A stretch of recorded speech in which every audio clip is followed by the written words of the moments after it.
The sound of porcelain shattering against the marble floor echoed like a gunshot in the silence of the hallway of the Pinnacle Beverly Hills Hotel. Elena Rodriguez stared at the fragments scattered at her feet, small glittering pieces reflecting light like fallen stars on the polished floor. It wasn't the cup that was breaking, but her entire life. Sometimes the moments that seem to destroy us are the very ones that rebuild us into something stronger, she would think later. But in that instant, as a dozen eyes observed her with contempt, she could only feel her dignity shattering along with that Chinese porcelain relic.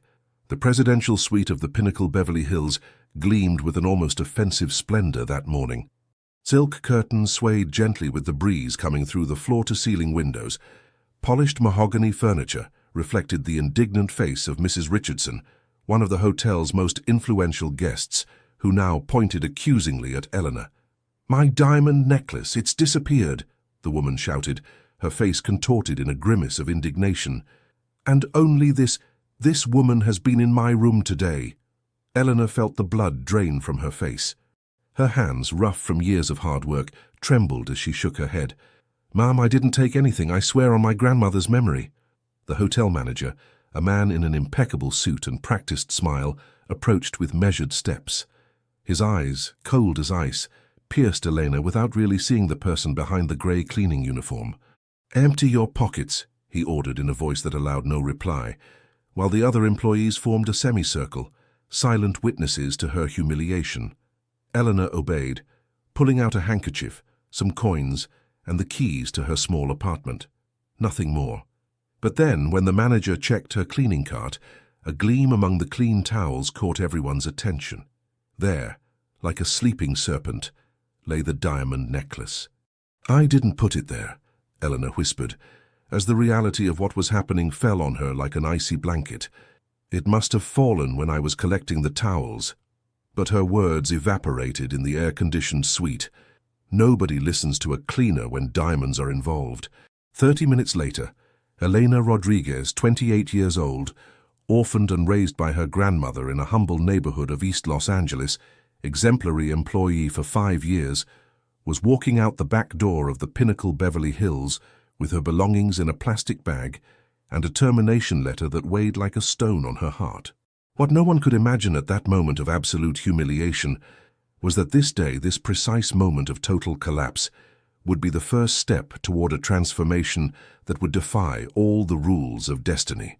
Elena stared at the peeling ceiling of her small apartment, tracing with her eyes the cracks that spread like dry rivers across the plaster. It was the same ceiling she had observed during the nights of her childhood, when her grandmother Rosa would tuck her in with mended but clean blankets and tell her stories about stars that fell from the sky to become extraordinary people. "My little fallen star," Rosa called her, stroking her black hair as dark as night. "Always remember that no matter how many times they knock you down, what defines who you are is how many times you get back up." Those words resonated in her mind now, as the tears dried on her cheeks. The news of her dismissal had been a devastating blow, but Elena Rodriguez was not someone who stayed down for long. She slowly got up from the bed, her only luxury in that 2-room apartment in Boyle Heights, and went to the small altar where she kept her grandmother's photograph. The sepia image showed a woman with a weathered but smiling face, with eyes that had seen too much suffering to waste time on self-pity. "What would you do, Abuela?" Elena murmured, running her fingers over the worn wooden frame. Rosa Rodriguez had arrived in Los Angeles as an immigrant with barely the clothes on her back, and had raised her granddaughter alone after Elena's mother, barely a teenager, abandoned her at birth. There were never any explanations about the father. There was never any resentment either. It was just the two of them against the world, and for a time that had been more than enough. Her grandmother had worked cleaning houses until her hands became maps of wrinkles and calluses. She never complained. She never stopped smiling, and above all, she never let Elena feel like she was missing anything.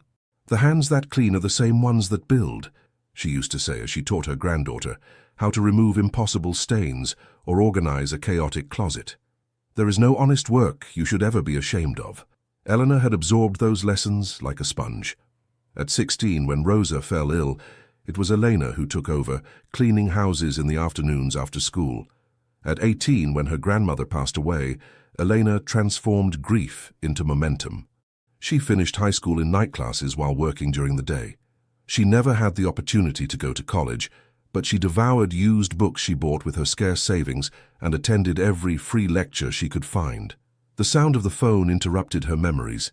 It was Marisol, her only true friend, who also worked at the Pinnacle Beverly Hills in the laundry department. "Is it true?" Marisol asked without preamble. "They accused you of theft," Elena sighed, leaning against the peeling wall. "Yes, the necklace appeared in my cleaning cart." "That's ridiculous. Everyone knows you'd never take something that isn't yours." "Everyone except who matters," Elena replied bitterly. "It doesn't matter, it's done." There was a silence on the other end of the line before Marisol spoke again. "Listen, I have something that might interest you. My cousin works organizing events, and they need staff for a charity gala this Saturday. It's just for one day, but they pay well." Eleanor closed her eyes, considering the offer. She desperately needed the money. The rent was due in 2 weeks, and her savings would barely cover it. "What would I have to do?" she finally asked. "The usual. Serve drinks, pick up glasses, keep everything clean. Nothing you haven't done before." Eleanor looked at her grandmother's photograph once more. She could almost hear her. "One door closes, another opens. You just need to keep your eyes open to see it." "Okay," she said with renewed determination. "Tell your cousin I'm in." What Elena couldn't imagine was that this event, accepted out of pure necessity, would be the stage where destiny would decide to play an unexpected card that would forever change the course of her life. The Crystal Palace event venue sparkled that night like a giant jewel in the heart of downtown Los Angeles. Its transparent walls reflected thousands of lights as the social elite paraded in their finest attire for the annual charity event of the New Hope Foundation. Elena moved discreetly among the guests, holding a tray of champagne flutes. Her black uniform with white apron made her practically invisible to the attendees, who animatedly discussed million-dollar investments, exotic trips, and the latest trends in high fashion. There was something ironically familiar about this invisibility. For years, Eleanor had cleaned the most luxurious suites at the Pinnacle Beverly Hills without guests barely noticing her presence. She was like an efficient ghost who made beds, replenished towels, and left chocolates on silk pillows, all without being truly seen. "Excuse me, could you bring me a glass?" A bejeweled woman called her with a dismissive gesture without even looking her in the eyes. Elena approached with the tray, discreetly observing the woman's dress that probably cost more than everything she had earned in a year of work. As she served, she heard fragments of conversations floating around her like bubbles in champagne. "They say he bought 3 more hotels in Europe. The Vega empire continues to expand. Have you seen Jason tonight? He's more attractive than ever." The name caught her attention. Jason Vega, the owner of the Pinnacle Beverly Hills and a chain of luxury establishments spread across the continent. The man who had technically been her boss for 5 years, although they had never crossed paths personally. Curiosity made Elena discreetly search among the crowd, wondering what the millionaire would be like in person. Would he be one of those arrogant, middle-aged executives with a permanently furrowed brow, or perhaps one of those carefree heirs who delegated all work to managers while they enjoyed life? Her thoughts were interrupted by a sudden push. A guest, too enthusiastic with his conversation, stepped back without looking, hitting Elena's arm. Time seemed to stop as the glasses tilted dangerously and the golden champagne spilled in a brilliant cascade, soaking the dark suit of a man who was standing with his back to her. The room fell into sudden silence. Elena felt the floor opening beneath her feet as the man slowly turned around. Tall, broad-shouldered, with a face of defined features and intensely dark eyes that now looked directly at her. She didn't need anyone to tell her that she had just drenched Jason Vega in champagne. I'm so sorry, sir," Elena stammered, quickly setting the tray on a nearby table and taking a cloth from her apron. "Please, let me—" She expected to see anger, contempt, or at least irritation in those eyes. Instead, to her absolute surprise, the man's lips curved into a slight smile. "Don't worry," he said in a deep and surprisingly kind voice. "In fact, you've saved me from an incredibly boring conversation about investment funds." Eleanor blinked, disconcerted. It wasn't the reaction she expected. She tried to dry the sleeve of the expensive suit while feeling dozens of stares fixed on her back. "Really, it's fine," he insisted, taking the cloth from her trembling hands. Their fingers brushed briefly, and Elena felt an inexplicable shiver. Though I must say it's the most original way anyone has found to get my attention. There was something in his tone, an authentic warmth, that made Elena look up and meet those dark eyes directly. For an instant, it was as if all the other people in the room disappeared. "I wasn't trying to get anyone's attention, sir," she responded, with an honesty that surprised even herself. "I'm just trying to do my job as best I can, so I'll be hired again." The sincerity of her words seemed to impact Jason Vega. He studied her with greater attention, as if suddenly seeing something that intrigued him deeply. "Again?" he asked. Elena bit her lip, regretting having said too much. "It's a long story, sir, and I'm sure you have more interesting guests to talk to." "Curiously, at this moment I can't think of any," he replied, and for some reason Eleanor knew he wasn't being condescending. There was a genuine curiosity in his gaze. The moment was interrupted by the event organizer, who approached hurriedly. "Mr. Vega, is everything okay? I can have this." Employee replaced immediately. The woman shot a withering look at Elena, who took a step back, preparing for another public humiliation. "That won't be necessary," Jason replied firmly. "It was an accident. In fact," he looked at his watch, "it's time for my speech, if you'll excuse me." With an elegant gesture, he walked away toward the podium. Elena let out the breath she didn't know she was holding. She picked up her tray, aware that she had had an extraordinary encounter, although probably without consequences. What she didn't know was that, as he headed to the stage, Jason Vega couldn't get out of his mind those sincere eyes that, for an instant, had shown him something he rarely found in his world of luxury and appearances: pure authenticity. The charity gala had ended more than 2 hours ago. The black-tie guests had left in their luxury cars, the lights of the Crystal Palace had dimmed, and only the cleaning staff remained, collecting the last vestiges of the evening. Elena, exhausted but relieved to have completed the job without further incidents, was finishing collecting the last abandoned glasses on the garden tables. Her feet hurt inside the borrowed shoes that were half a size too small for her. The night had been long, but at least she would return home with a payment that would give her a small economic respite. "I see you're the last to leave. Impressive dedication." The deep voice startled her. Elena turned to find herself again with Jason Vega, who had now changed his champagne-stained suit for another equally elegant one in dark blue. He seemed out of place in that already dismantled setting, like a jewel forgotten among party remains. "Mr. Vega," she responded, surprised. "I thought all the guests had left." "Technically, I'm more than a guest. The foundation is mine," he explained with a slight smile. "And I had a meeting with the organizing team to evaluate the results." He paused, observing her with that penetrating gaze that seemed to see beyond appearances. "I'm glad you're still here. I've been looking for you." Eleanor set the tray on a nearby table, suddenly nervous. "For me? Why?" "Because I'm intrigued by your story. I'm trying to do my job as best I can, so I'll be hired again." That phrase has been resonating in my head all night. Elena looked away, uncomfortable. She wasn't used to being the center of attention, least of all from someone like him. "It's nothing interesting, sir." "Allow me to disagree," he replied, coming a little closer. There was no condescension in his tone, but genuine interest. "And please, call me Jason. At least while there's no one else around to be scandalized by breaking protocol." There was something in his way of speaking, a mixture of natural authority and unexpected warmth, that made Elena relax slightly. "I worked at a hotel," she began, carefully choosing her words. "I was unjustly accused of stealing a jewel from a guest. They found it in my cleaning cart, although I didn't put it there." Jason's eyes narrowed slightly. "At which hotel?" Elena hesitated a moment before answering. "The Pinnacle." Jason's expression changed imperceptibly. "My hotel." It wasn't a question, but a statement. His eyes never left Elena's, as if evaluating the veracity of her story. "Yes," she confirmed, lifting her chin with dignity. "I worked there for 5 years. I was never late, never took a day off without justification, and never ever took something that didn't belong to me." Jason nodded slowly, as if processing the information. "I believe you." 2 simple words that Elena didn't expect to hear. 2 words that no one else had pronounced since she was accused. "You believe me? Just like that?" "I have a certain ability to detect honesty," he replied simply. "It's a rare quality in my world." When I find it, I recognize it.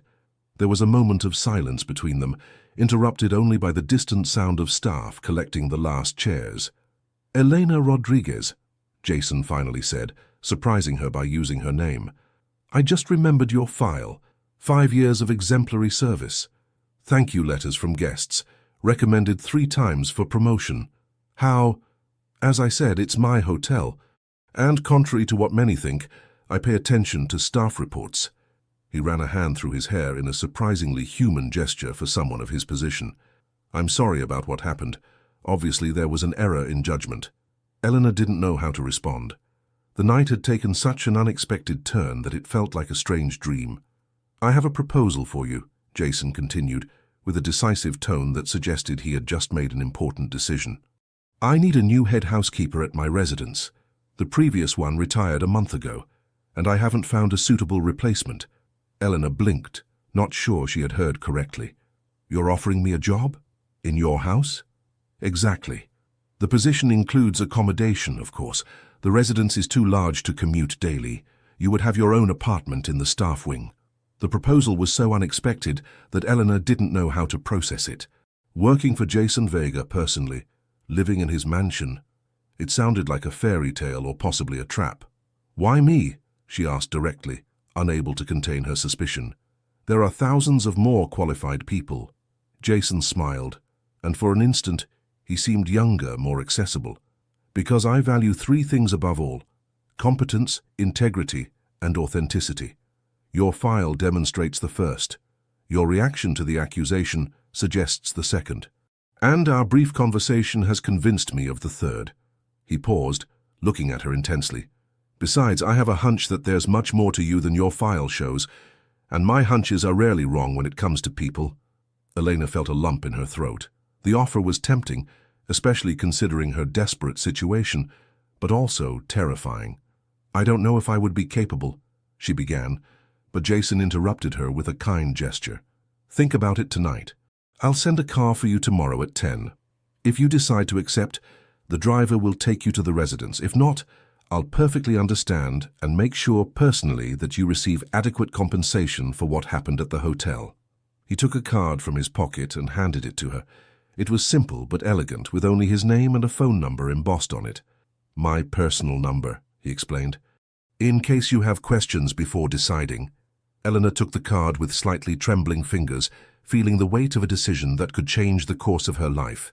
"Thank you for the opportunity," she finally said. "I'll consider it carefully." Jason nodded, satisfied. "That's all I ask." He turned to leave but stopped and added, "Oh, and Elena, sometimes life offers us second chances disguised as impossible risks. The brave ones are those who recognize them and take them." With those enigmatic words, he walked toward the exit, leaving Elena with a card in her hand and a decision she would make as the first lights of dawn began to filter through the crystals of the palace. The black car advanced silently along a road lined with century-old trees. Elena observed the landscape through the tinted window, still unable to fully believe the decision she had made. The driver, a middle-aged man named Robert, had barely spoken during the journey, limiting himself to polite comments about the weather and assuring her they would arrive soon. After a night of reflection, of weighing almost non-existent alternatives, Eleanor had decided to accept Jason Vega's offer. The alternative was facing imminent eviction and the terrifying prospect of not finding work quickly due to the stain on her employment record. Still, she couldn't help feeling that she was entering a completely unknown world, possibly dangerous for someone like her. "We're arriving, Miss Rodriguez," announced Robert, as the vehicle turned toward an imposing entrance guarded by a wrought-iron gate with the Vega emblem, an elegant V intertwined with what appeared to be an olive branch. The gate opened automatically, and the car advanced along a perfectly raked gravel path. It was then that Elena saw the Vega mansion for the first time, and her breath momentarily stopped. It wasn't simply large, it was majestic, a neoclassical-style building with white columns and large windows that reflected the sunlight. Meticulously maintained gardens extended in all directions, with marble fountains, discreetly placed sculptures, and flower beds that formed perfect geometric patterns. "Impressive, isn't it?" commented Robert, noticing her reaction. "After 15 years working here, it still amazes me every morning." Eleanor could only nod, without words to express what she felt. It wasn't just the beauty or opulence that impacted her, but the crushing feeling of not belonging to this world. The car stopped in front of a side entrance, less imposing than the main one, but equally elegant. "This is the service entrance," explained Robert, although Mr. Vega insists on calling it the staff entrance. He says service sounds too much like servitude, and he prefers to consider us collaborators. This small detail surprised Elena. It wasn't what she expected from a multi-millionaire magnate. Robert led her through a high-ceilinged vestibule to a warmly decorated office. A woman in her 50s, with perfectly styled hair and a severe expression, was waiting for them behind a dark wood desk. "Miss Rodriguez, I present Mrs. Martinez, administrator of the residence," announced Robert before discreetly withdrawing. The woman examined her with critical eyes, from her simple dress to her worn but neat shoes. Her expression made it clear that she found Elena insufficient for the standards of the house. "So you are Mr. Vega's personal choice," she said in a tone that mixed incredulity and certain disdain. "I must admit it's unexpected." Eleanor maintained her composure, remembering her grandmother's words. "Never let them make you feel less, even when they try to step on you. Mr. Vega has offered me an opportunity, and I'm here to prove that his trust is well placed," she responded calmly. Something in her quiet dignity seemed to slightly surprise Mrs. Martinez, who nodded briefly. "Fine. I'll show you your quarters and then explain your responsibilities." The next few minutes were a hurried tour through endless corridors, opulent halls, and interior gardens. Eleanor tried to memorize the way, but the mansion was a labyrinth of overwhelming beauty. Finally, they reached a door in what Mrs. Martinez called the East Wing. "This will be your apartment," she announced, opening the door. Elena contained an exclamation. What Mrs. Martinez called an apartment was 3 times larger than her current dwelling. A living room decorated with sober elegance, a bedroom with a bed that seemed taken from a luxury hotel, a marble bathroom with a tub that could comfortably accommodate 2 people, and a small study with empty shelves waiting to be filled. "Mr. Vega insists that senior staff live comfortably," explained the administrator, as if she needed to justify such luxury. "He says it's impossible to demand excellence in work if excellence in conditions is not offered." Elena nodded, still overwhelmed. "He's very generous." "Mr. Vega is known for his generosity," responded Mrs. Martinez, in a tone that suggested she didn't always approve of such quality. "Now let me explain your responsibilities as head housekeeper." For the next hour, the administrator detailed a seemingly endless set of tasks: supervising the cleaning team, coordinating with the kitchen staff, ensuring that guest rooms were impeccable, managing supplies, organizing the domestic staff schedules, and maintaining the house standards at the level Mr. Vega expected. "And when will I be able to meet the rest of the staff?" asked Elena, when the woman finally paused. A tense smile appeared on Mrs. Martinez's face. "There will be a meeting this afternoon. I should warn you that some have been working for the Vega family for decades. Don't expect a warm welcome. Your appointment has been unconventional." Eleanor understood the implicit message. She was an intruder, someone brought directly by the boss without going through the usual channels. She would have to earn the respect of the staff. "I understand," she responded simply. Mrs. Martinez seemed slightly disconcerted by her lack of intimidation. "Good. Mr. Vega has requested that you meet with him for dinner tonight, at 8 in the small dining room." She paused before adding, "He considers these dinners a kind of tradition with senior staff. It's not inappropriate." The slight blush on the administrator's cheeks suggested there was more to that clarification than her words indicated. "Understood," replied Elena, maintaining a professional tone. When Mrs. Martinez finally left, Elena collapsed in an armchair in her new apartment, exhausted from the accumulated tension. She looked around at the elegant furniture, the walls decorated with soft watercolors, the windows that overlooked a private garden. "What have I gotten myself into, Abuela?" she whispered to the empty air. But deep down, a part of her felt an excitement she hadn't experienced in a long time. The sensation of being on the edge of something extraordinary, an adventure that could elevate her or completely destroy her. With that mixed feeling of fear and expectation, Eleanor began to unpack the small suitcase that contained all her worldly possessions, preparing for her first day in a completely new world that existed behind the imposing walls of the Vega mansion. Dinner with Jason Vega had been a revelation. Elena expected a formal meeting where he would dictate expectations and she would listen submissively. Instead, she found a surprisingly accessible man who told her about the history of the mansion, asked about her ideas to improve cleaning procedures, and even shared anecdotes from his childhood. "My father used to say, never trust someone who doesn't know how to appreciate a good home-cooked meal," commented Jason, as they enjoyed a cinnamon and apple dessert prepared by the head cook. "I think it's one of the few of his pieces of advice that I've really followed to the letter." There was something in his tone when mentioning his father that captured Elena's attention, a mixture of respect and certain contained sadness. "Is your father no longer with us?" she asked cautiously. Jason looked at her with an expression of surprise, as if he didn't expect genuine interest in his personal life. "No, he passed away 8 years ago. My mother is still alive, though she spends most of her time at our beach house. She says this mansion brings too many memories." Eleanor nodded, understanding that feeling perfectly. She too had abandoned the small house where she lived with her grandmother when the memories became too painful. That first dinner marked the beginning of a strange balance in Elena's life. During the day, she was the efficient housekeeper who reorganized schedules, implemented new cleaning systems, and struggled to earn the respect of the staff. At night, occasionally, she was the unexpected confidant of one of the most powerful men in the country. 3 months after her arrival, Eleanor had managed to establish a functional routine. Most of the staff had gone from open hostility to cautious acceptance, with some notable exceptions. Mrs. Martinez continued to observe her with suspicion, especially when Jason specifically requested Elena's presence at some meeting or dinner. One particularly stormy night, while reviewing inventories in her small study, Eleanor was interrupted by a sudden power outage. The mansion was plunged into darkness, only illuminated by occasional lightning. Taking an emergency flashlight, Elena decided to check that everything was in order in the main wing.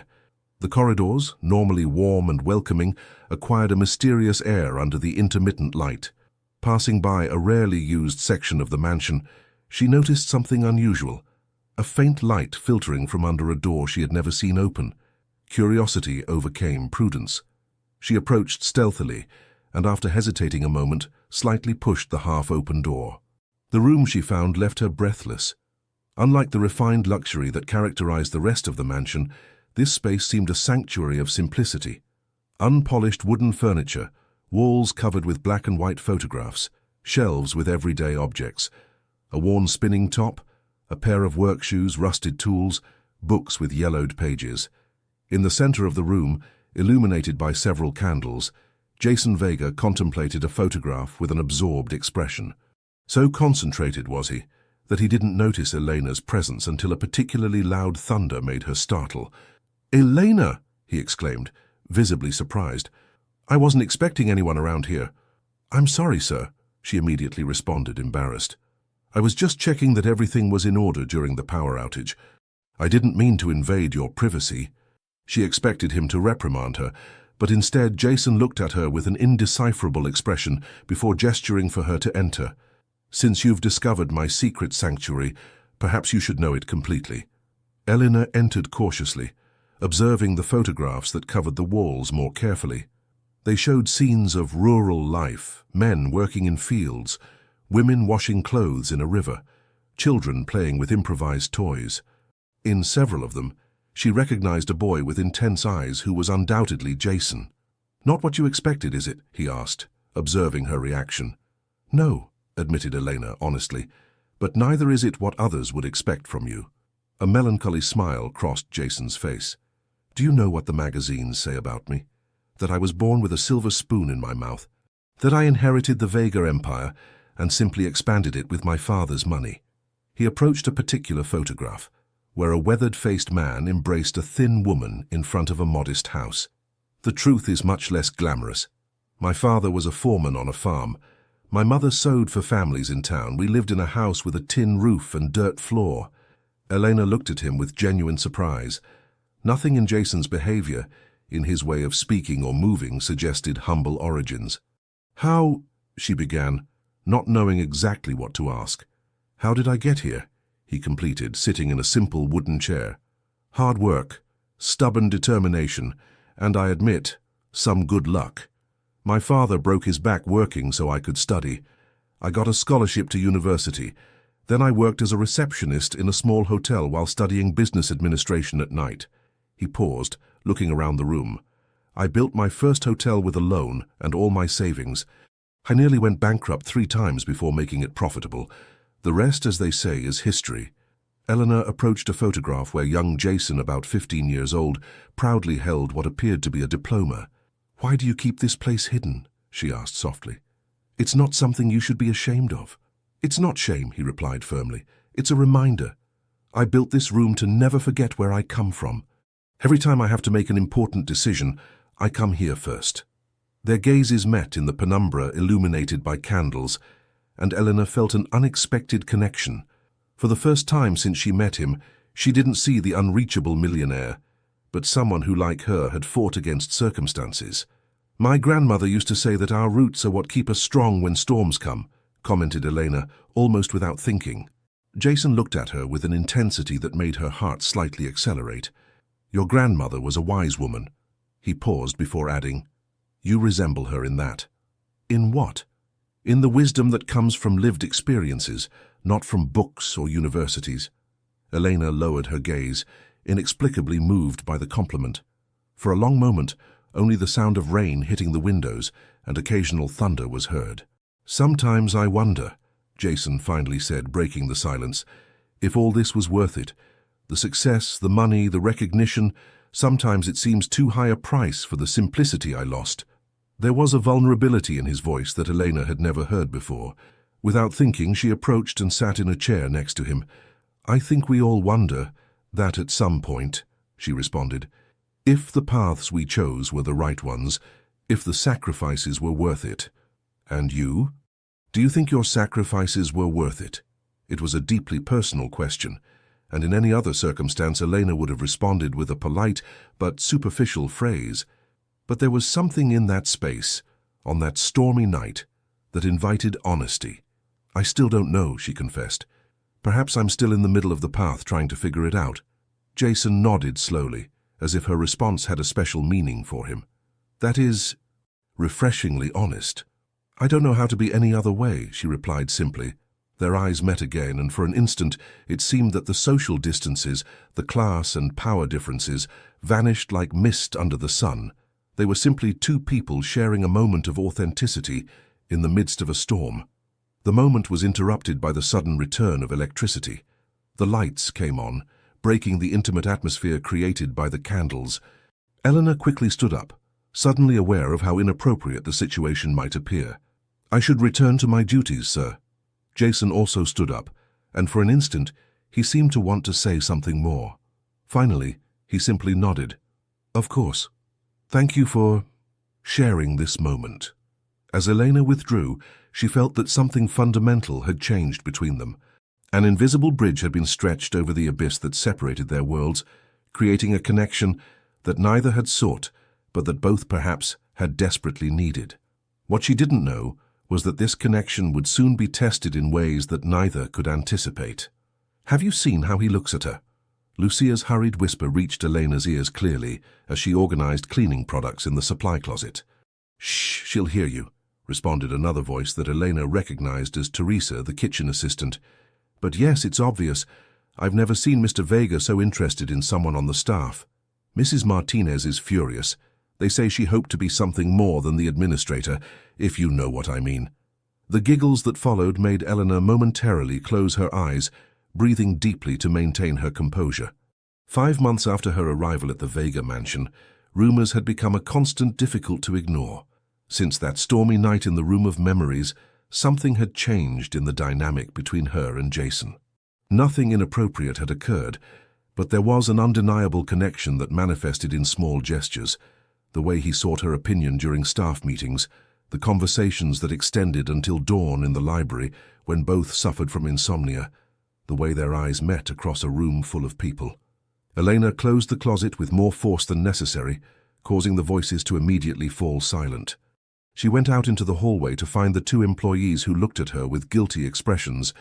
"Lucia, Teresa," she greeted with professional calm. "I remind you that cleaning supplies must be requested 24 hours in advance, and I also remind you that unfounded rumors have no place in this house." The young women nodded hurriedly before moving away down the hall. Elena sighed, aware that her words would do little to stop the gossip. The mansion staff functioned like a small town, with its own social dynamics, alliances, and rivalries, and she, wanting it or not, had become the center of attention. "You shouldn't let it affect you," said a voice behind her.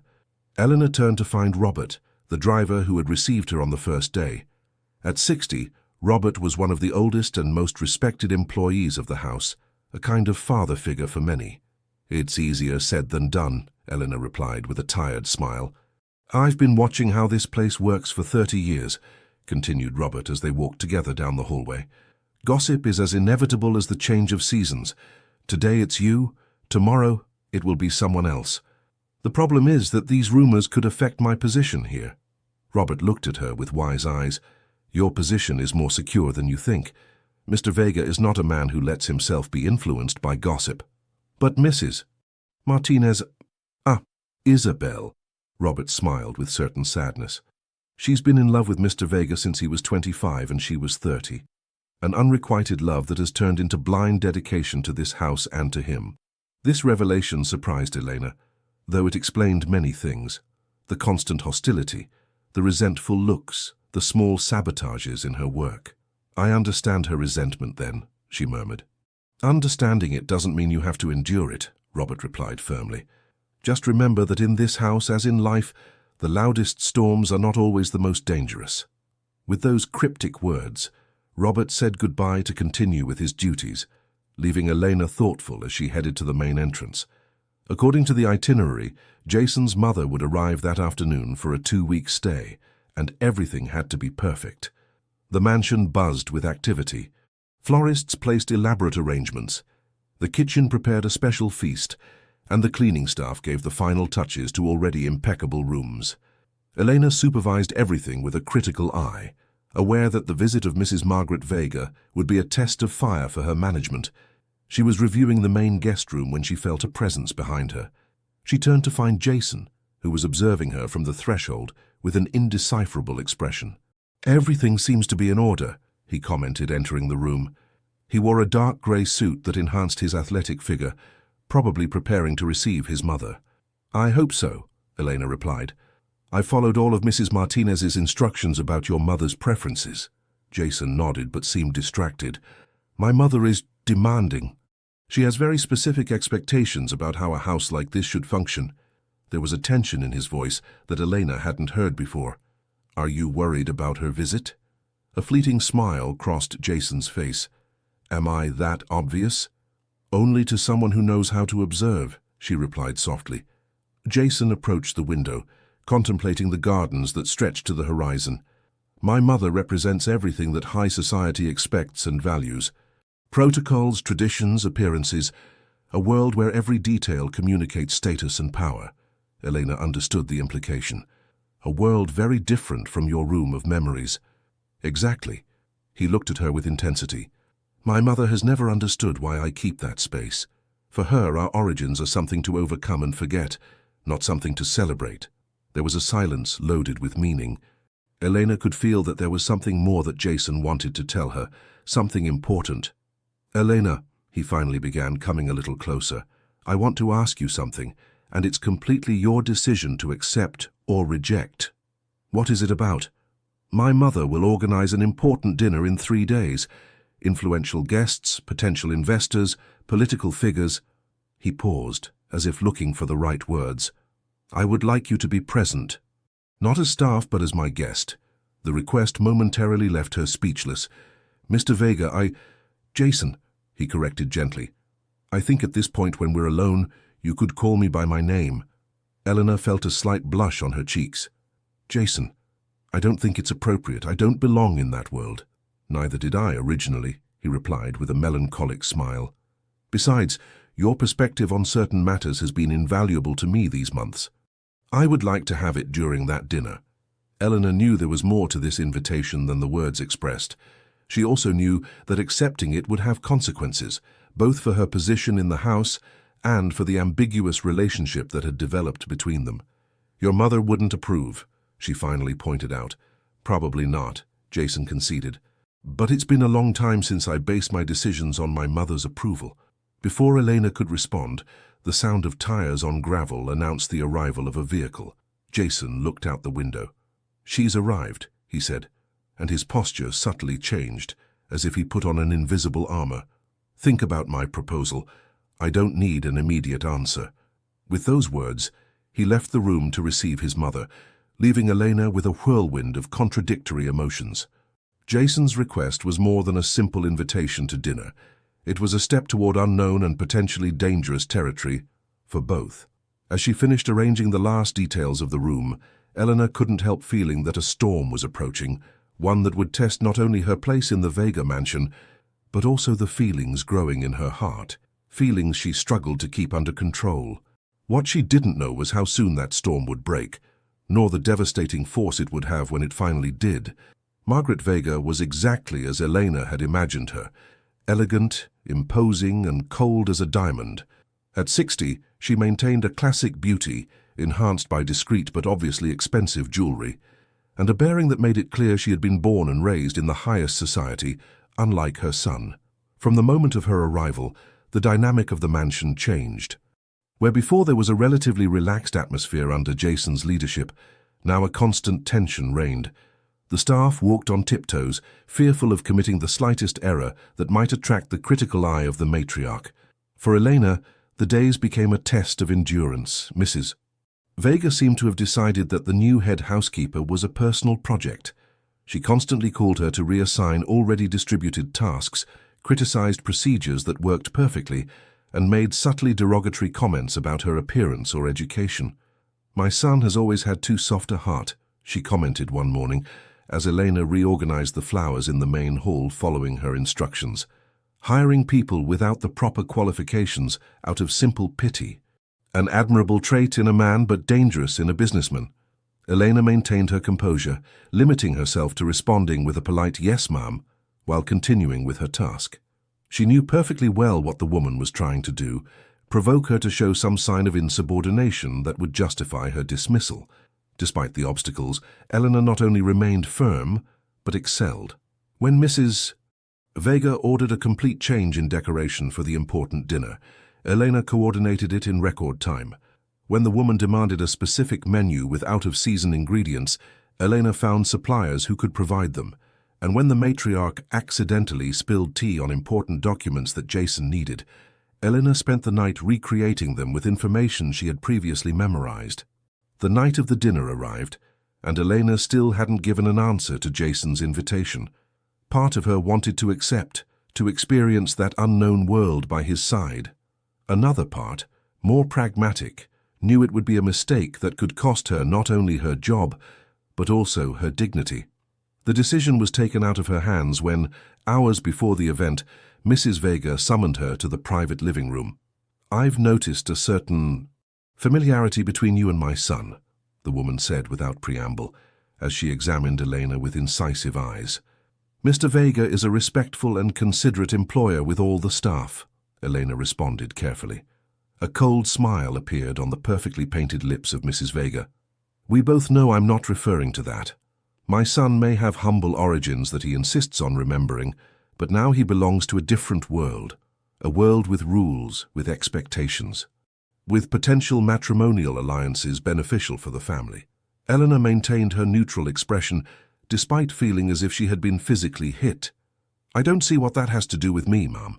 "Of course you do," responded the woman, rising to serve herself a glass of sherry. "You are intelligent, I recognize that, but you must also be realistic.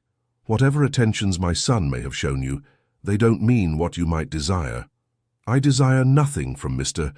Vega except to keep my job, ma'am," Elena replied with dignity. Mrs. Vega looked at her with something akin to momentary respect. "Good. Then you won't have a problem following my instructions for tonight. I need you to personally serve at the dinner. Mrs. Martinez has prepared an appropriate uniform." Elena immediately understood. She wouldn't be invited to dinner. She would be the servant. A calculated humiliation to put things in their place. "As you order, ma'am," she responded with a calmness she didn't feel. The dinner that night gathered 20 of the most influential people in the country: politicians, businessmen, celebrities, and aristocrats.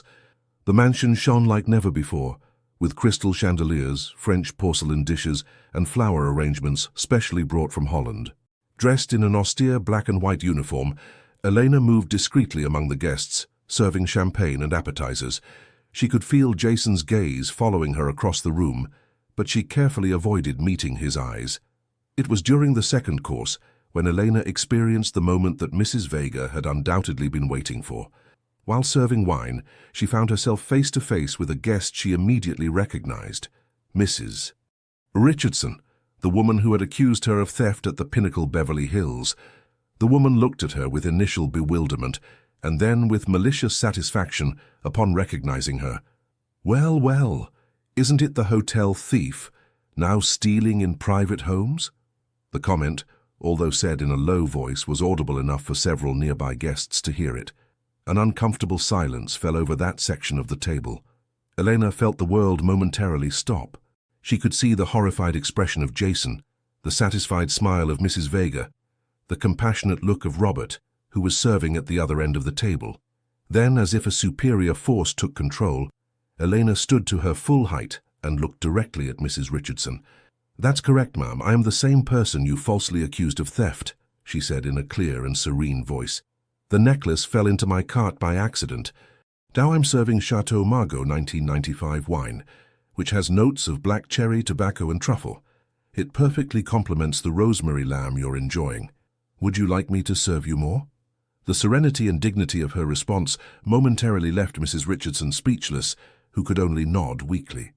Eleanor continued serving as if nothing had happened, but she was aware that something fundamental had changed in the atmosphere. Several guests now looked at her with curiosity and certain respect, including an important food critic who seemed impressed by her knowledge of wines. During dessert, Eleanor was staying in a corner of the dining room when Jason discreetly approached. "I'm sorry," he murmured. "I didn't know my mother had assigned you to serve, nor that Mrs. Richardson would be among the guests." "It's not your fault," Eleanor responded in a low voice. "And I'm not ashamed of my work, whatever it may be." "I know," he said, with a look that communicated much more than his words. "That's why I—" He interrupted himself when a tinkling of crystal announced that Mrs. Vega was about to speak. Jason quickly returned to his place while his mother stood up, glass in hand. "Dear friends," began the matriarch in a melodious voice, "we are delighted to gather you tonight, not only to enjoy excellent food and company, but also to announce news that fills us with joy." Elena felt an inexplicable chill. Jason seemed as surprised as the rest of the guests. "My son Jason has finally decided to settle down," continued Mrs. Vega with a radiant smile. "And he couldn't have chosen a better partner than the charming Adriana Montgomery, daughter of our dear friends the Montgomerys." A beautiful young woman with platinum blonde hair, seated next to Jason, smiled with pleasure as the guests applauded. Eleanor vaguely recognized her from society magazines: Adriana Montgomery, socialite, occasional model, and heiress to a family fortune. "The wedding will be celebrated in spring," concluded Mrs. Vega, raising her glass. "To the future newlyweds." The guests joined in the toast, while Elena observed the scene as if it were a movie playing in slow motion. What impacted her most wasn't the announcement itself, but Jason's expression. A mixture of confusion, contained anger, and, most painfully, an apologetic look when his eyes finally found hers across the room.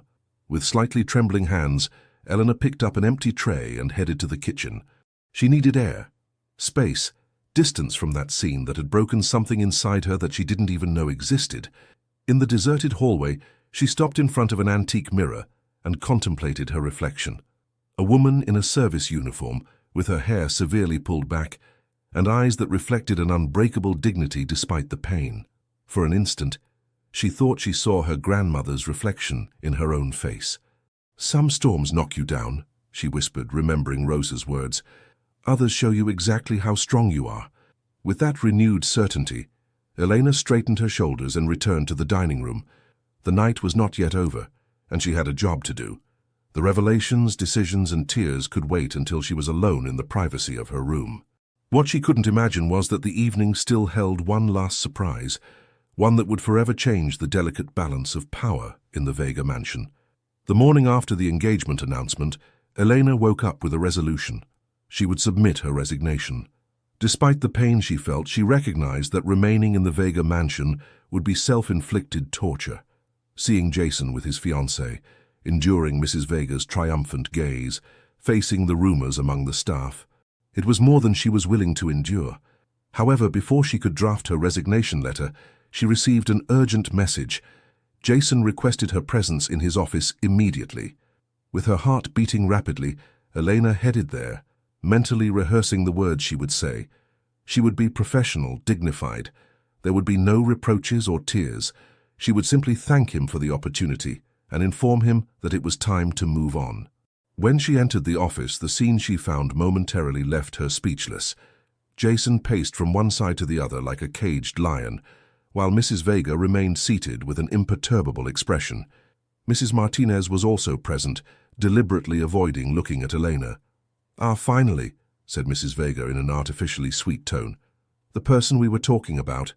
Jason stopped and looked at Elena with intensity. "I haven't convened this meeting to discuss Elena, Mother. I called you because I need to clarify what happened last night." "There's nothing to clarify, son," the woman responded firmly. "The announcement is made. The Montgomerys are delighted. The press has already been informed." "An engagement I never accepted." Jason's voice resonated in the office with a force that surprised all those present. "How could you do something like that without consulting me?" Mrs. Vega sighed dramatically.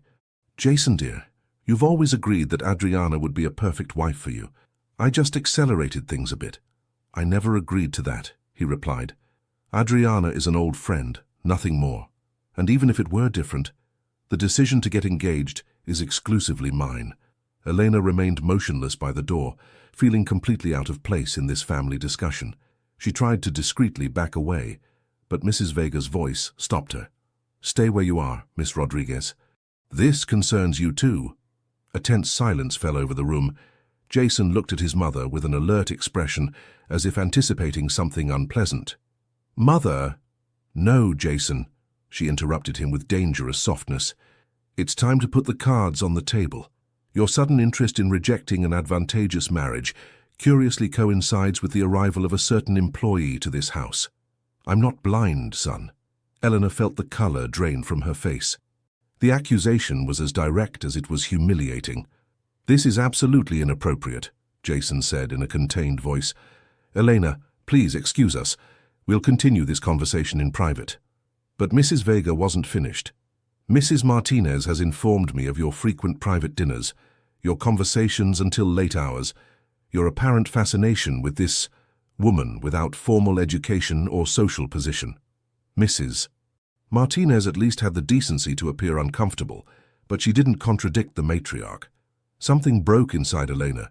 It wasn't just the humiliation, but the injustice of being judged not for her work or her character, but for her origin. "With all due respect, ma'am," she said in a firm voice, surprising everyone, including herself. "My education may not include Swiss boarding schools or elite universities, but that doesn't make me less capable or less worthy of respect." Mrs. Vega looked at her as if she had just seen a piece of furniture talk. "How dare you?" "No, Mother," Jason intervened. "Elena is right, and since you insist on having this conversation in front of her, I'll be completely honest. I will not marry Adriana or any other woman chosen for social or financial convenience." He approached his desk and extracted an envelope that he handed to Mrs. Martinez. "Isabel, here are the documents you requested about staff reorganization. As you'll see, I've decided to create a new position, Director of Residential Operations. The position is yours if you want it." Mrs. Martinez took the envelope with a confused expression. "But that's essentially my current job, with greater responsibility, autonomy, and of course a considerable salary increase," explained Jason. "Your loyalty and dedication during all these years deserve to be recognized." It was a brilliant strategic move. Jason was neutralizing a potential ally of his mother, offering her exactly what she valued most, recognition and power. Mrs. Vega narrowed her eyes, perceiving the maneuver. Very astute, son. And what position do you have in mind for Miss Rodriguez? Lady of the house, perhaps? That would be Elena's decision, not mine, Jason responded calmly, surprising everyone. What I can decide is to value people for who they are, not where they come from. Something I learned from my father, not from you. The mention of the late Mr. Vega seemed to affect Mrs. Vega, who for the first time showed a crack in her perfect facade. Your father was a good but naive man, she said with a slightly trembling voice, and I see you've inherited that quality from him. I take it as a compliment, Jason replied. Then he addressed Elena in a softer voice. Elena, I deeply regret this situation. I would like to speak with you later if you're willing. Before she could respond, the office phone rang insistently. Mrs. Martinez, automatically resuming her role, answered the call. Her expression quickly changed to one of alarm. Mr. Vega, it's Mr. Fernandez from the board of directors. He says it's urgent. Something about a sudden drop in the group's stocks. The atmosphere in the room instantly changed. Personal matters were momentarily forgotten in the face of what was clearly a business crisis. I must attend to this, said Jason, taking the phone. He looked at his mother and Elena. We'll continue this conversation later. Elena nodded and discreetly left the office, followed by Mrs. Martinez. Mrs. Vega remained inside, apparently determined to witness the call. In the hallway, Elena found herself alone with the woman who had been her clearest antagonist since her arrival at the mansion. Mrs. Martinez, Isabel, the woman corrected with a tired sigh. I think after what happened in there, we can leave the formalities. Eleanor looked at her with surprise. It was the first time she had seen the strict administrator show a more human facet. Isabel, then, I want you to know that it was never my intention. I know, the woman interrupted her. You're not what I expected, Elena Rodriguez. I've spent months looking for reasons to despise you, and I've only found reasons to respect you. She paused before adding, though I still think your method of organizing the laundry is completely inefficient. The unexpected comment drew a smile from Eleanor. We could discuss it over a cup of tea someday. Maybe, Isabel responded, with what almost could be considered a smile. Meanwhile, I think we both have work to do. And from what it seems, Mr. Vega will need all the help possible in the coming days. With a brief nod, Isabel walked away down the hall, leaving Elena with the feeling that, amid all the turbulence, she had just gained an unexpected ally. What neither of them could imagine was the magnitude of the approaching storm, nor how it would irrevocably change the destiny of everyone in the Vega mansion. During the following weeks, the Vega mansion became the epicenter of a business crisis that occupied headlines in financial newspapers. The empire that Jason had built over years was facing its most difficult test to date. It had all begun with a risky investment in a new eco-friendly tourist complex, a visionary but costly project that had absorbed much of the Vega Group's liquidity. When an important investment partner unexpectedly withdrew, unleashing rumors about the project's viability, the company's stocks began to plummet. Elena observed the situation from a prudent distance. After the confrontation in the office, the private conversation promised by Jason never materialized. He spent most of his time locked in crisis meetings or traveling to try to calm nervous investors. The few times they crossed paths in the corridors, they exchanged barely cordial greetings, as if both had tacitly agreed to postpone any personal matter until the storm subsided. Mrs. Vega, surprisingly, had remained in the mansion instead of returning to her beach residence. A captain doesn't abandon the ship during the tempest, Elena had heard her say. Despite their differences, the matriarch seemed genuinely concerned about her son's well-being and the survival of the family legacy. One particularly tense night, Eleanor was finishing reviewing staff schedules when she heard heated voices coming from Jason's study. The door was ajar, and although it wasn't her intention to listen, the words clearly reached her. It's a suicidal plan. The voice of Adriana Montgomery, who surprisingly continued to frequent the mansion despite Jason's public denial of their engagement, sounded shrill with tension. Selling the European hotels would be like amputating an arm to save a hand. It's the only viable option at this moment, Jason responded with evident weariness. We need immediate liquidity. There are other options, intervened a third voice that Elena recognized as that of Richard Richardson, husband of the woman who had accused her of theft, and apparently the family's financial advisor. My offer still stands. I'm willing to inject capital in exchange for 30% of the shares and a position on the board of directors, which basically means handing him control of the company, added Mrs. Vega with an acidic tone. Richard has always been a shark disguised as a friend, Jason. In the business world there are no friends, Margaret, only temporary allies, responded Richard. And at this moment, I'm the best ally you can have. Elena silently moved away, disturbed by what she had heard. The crisis was evidently more serious than she had imagined. During the following days, she observed with growing concern how Jason seemed to physically deteriorate. Pronounced dark circles, less appetite, a constant tension in his shoulders that wasn't there before. One afternoon, while organizing the library, Elena found Jason asleep in an armchair surrounded by financial documents. On his lap rested an open folder that showed alarming financial projections, red numbers, descending graphs, and the word insolvency highlighted in a memo. Careful not to wake him, Eleanor collected some of the scattered papers. Her administrative experience was limited, but for years she had helped her grandmother manage their tight household budget, developing a natural instinct for efficient resource management. Additionally, in the months working in the mansion, she had identified numerous areas of excessive spending and inefficiency. Almost without thinking, she began to review the documents with attention, taking notes in a small notebook she always carried with her. She was so absorbed in her analysis that she didn't notice when Jason woke up and silently observed her. "Did you find something interesting?" His voice startled her, causing her to almost drop the papers. "I'm sorry," she immediately responded, embarrassed. "I shouldn't be reviewing confidential documents." Jason sat up, stretching the tense muscles of his back. "Don't apologize. At this point, I would appreciate any fresh perspective, even from someone without formal financial training." Elena hesitated a moment before extending her notebook to him. "Actually, I noticed some things. Probably nothing relevant." Jason took the notebook and began to read her notes. His expression went from polite courtesy to genuine interest and finally to surprise. "This is insightful," he said, looking at her with renewed attention. "How did you notice that the operating expenses of the small hotels are disproportionately high compared to the income?" Elena shrugged. "It's common sense.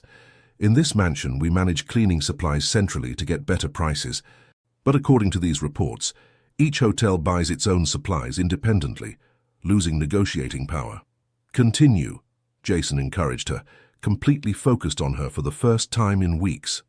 "And then there's the issue of temporary staff," Elena added with growing confidence. "The hotels hire external agencies to cover leaves or high seasons, paying exorbitant rates. If they had an internal pool of flexible staff that could rotate between different locations according to demand, the savings would be significant." Jason was now looking at her with a mixture of amazement and something deeper that Elena couldn't interpret. "Do you know how many highly paid consultants have reviewed our books in the last few weeks without identifying these basic inefficiencies?" He ran a hand through his hair in frustration. "They're so focused on complex financial strategies that they ignore the fundamental, efficient day-to-day management." Elena smiled slightly. "My grandmother always said that it doesn't matter how much you earn if you don't know how to manage it. She maintained our house with barely the basics, but we never lacked the essentials." "Your grandmother was a wise woman," Jason replied, repeating the words he had said months ago in the room of memories. "And clearly her granddaughter inherited that wisdom." He stood up and began to walk around the library, with a renewed energy that Elena hadn't seen in weeks. These observations could be the beginning of an alternative plan, not a miraculous solution, but a different path than the one Richard and the others are pressuring me to take. He stopped in front of her. "Elena, would you be willing to work with me on this? I need someone who sees what the experts are overlooking, someone with a different perspective." The proposal took her by surprise. "Jason, I don't have financial training. I barely finished high school. But you have something more valuable, natural intelligence and experience in managing limited resources." He approached, impulsively taking her hands. "Please, I'm not asking you to save the company, just to help me see what I'm overlooking." The intensity of his gaze, the warmth of his hands holding hers, made Elena feel a lump in her throat. Despite the weeks of distance, despite the rumors and tensions, the connection between them remained intact, perhaps even stronger. "All right," she finally responded. "I'll do what I can."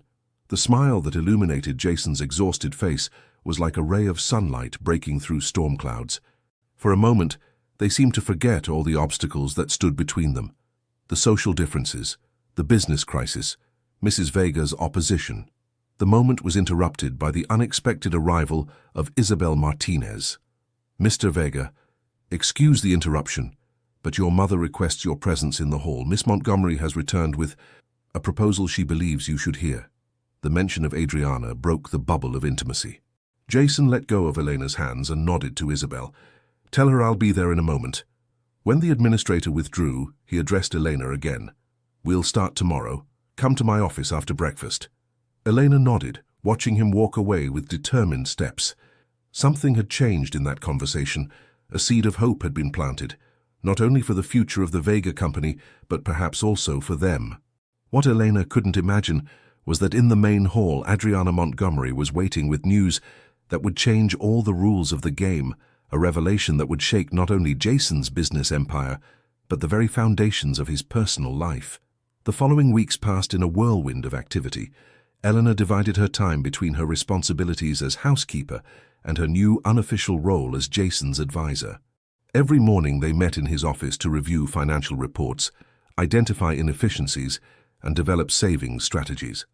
Her suggestions, born from years of managing limited resources, proved surprisingly effective. The centralization of purchases for all hotels generated immediate savings. The reorganization of temporary staff significantly reduced operating costs. And her proposal to convert underutilized areas of the hotels into spaces for local events created a new source of income they hadn't considered. It wasn't enough to completely resolve the crisis, but it had managed to gain valuable time and avoid the precipitous sale of important assets. Mrs. Vega observed this development with mixed feelings. On one hand, it was undeniable that Eleanor's intervention was helping to stabilize the situation. On the other, the growing closeness between her and Jason clearly disturbed her. One afternoon, as Elena returned to her apartment after a long day, she found the matriarch waiting for her in her small living room. "Mrs. Vega," she greeted with surprise, "I wasn't expecting to find you here." Mrs. Vega studied her with an indecipherable expression. "I've been observing you, Miss Rodriguez. Your contribution to the current situation of the company." Elena maintained a neutral expression, preparing for another confrontation. However, what followed completely disconcerted her. "I must admit that I've been unfair to you," continued the woman with evident effort. The words seemed to be painfully extracted from her interior, as if acknowledging an error was physically difficult. "Your ideas have proven to be valuable, your perspective refreshing." "Thank you," Elena responded cautiously. "I'm just trying to help." "The point is," Mrs. Vega continued, "that I'm beginning to understand why my son sees something special in you. What I don't understand is why you insist on remaining in this position when you're clearly destined for something more." Eleanor blinked, confused. "I'm not sure I understand." "Anyone with your natural intelligence and capability should aspire to more," explained the woman, rising to examine the modest bookshelves that Elena had begun to fill. "A formal education, perhaps. Opening your own business, developing your potential." There was something in her tone that suggested a hidden offer, or possibly a test. "I've always believed in improving, ma'am," Elena responded carefully. "But I also believe that a person's true value isn't in their titles or possessions." An enigmatic smile appeared on the perfectly painted lips of Mrs. Vega. "A diplomatic answer, but it doesn't respond to my implicit question. What is it that you really want, Elena Rodriguez?" The question, so direct and personal, took her by surprise. What did she really want? For years, her only goal had been to survive, to maintain the small apartment she shared with her grandmother, to find stability. But now, "I want to be valued for my capabilities, not for my origin," she finally responded with honesty. "I want to contribute significantly to something bigger than myself, and I want—" She stopped, unsure how to continue. "My son," Mrs. Vega completed with surprising softness. "That's the part you fear saying out loud, isn't it?" Eleanor felt color rising to her cheeks, but maintained her composure. "With all due respect, ma'am, my personal feelings are not under discussion." "But they should be," the woman insisted. Because they are the core of all this. She approached Elena, studying her with new eyes. Do you know why I opposed your presence here so firmly? It wasn't because of your humble origin. It was because I saw in you what I saw in Jason's father 40 years ago. Authenticity, determination, and an unbreakable integrity that makes people like me feel exposed. This unexpected confession left Elena momentarily speechless. My opposition to my daughter's marriage to Fernando Vega wasn't because of his poverty, but because of fear, continued Mrs. Vega, with a vulnerability that completely transformed her usually severe face. Fear of the unknown. Fear of a love that defied all the conventions I had been taught to value. Your daughter? Asked Elena, confused. I thought Jason was your only child. A shadow of pain crossed the woman's face. Claudia was my firstborn. She passed away 25 years ago, shortly after giving birth to her son. The revelation hit Elena like a cold wave. Jason? Mrs. Vega nodded. Fernando and I became his legal guardians. With time, it was easier to present ourselves as his parents than to explain the real tragic story. Elena tried to process this completely unexpected information. Does Jason know this? He knew until he was 10 years old. Then, after Claudia's death, a child therapist suggested it would be less traumatic if we simplified the family narrative. Fernando never agreed, but I insisted. An expression of remorse crossed her face. Another error that I must now amend. Mrs. Vega extracted an envelope from her purse and placed it on the table. This is a letter that Fernando wrote for Jason before he died. He asked me to give it to him when he was ready to know the whole truth. I've waited too long. Elena looked at the envelope with apprehension. Why are you telling me all this? Why not tell Jason directly? Because I needed to understand who you really are before making this decision, the woman responded with surprising honesty.